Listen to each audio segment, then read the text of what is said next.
Biden প্রশাসনের সঙ্গে গোপনে সমঝোতা করেছে ইরান।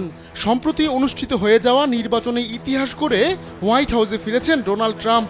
তার সঙ্গে ইরানের আগে থেকেই শত্রুতা রয়েছে। তবে ট্রাম্প নির্বাচিত হওয়ার কয়েকদিনের মাথায় বাইডেন প্রশাসনের সঙ্গে ইরানের গোপন সমঝোতার খবর সামনে এলো। জেরুজালেম পোস্ট জানিয়েছে, ইরান শুধু গোপনে সমঝোতাই করেনি, বরং যুক্তরাষ্ট্রকে লিখিত দিয়েছে। ওয়াশিংটন ও তেহরানের মধ্যে যে সমঝোতা হয়েছে সেই খবর সবার আগে প্রকাশ করে ওয়াল স্ট্রিট জার্নাল। ওই প্রতিবেদনে বলা হয়, গেল সেপ্টেম্বরে ইরানকে সতর্ক করে দেয় যুক্তরাষ্ট্র।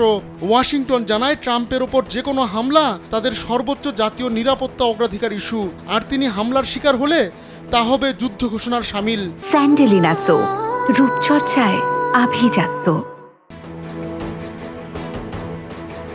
এরপরই গেল অক্টোবরে যুক্তরাষ্ট্রকে লিখিত প্রতিশ্রুতি দেয় ইরান। তারা জানায়, ট্রাম্পকে হত্যা করার কোনো ইচ্ছাই তাদের নেই।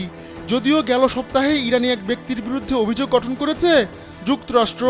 মার্কিন বিচার বিভাগ বলছে, ট্রাম্পকে হত্যায় ওই ব্যক্তিকে নির্দেশ দিয়েছিল ইরানের ইসলামী বিপ্লবী গার্ড বাহিনী।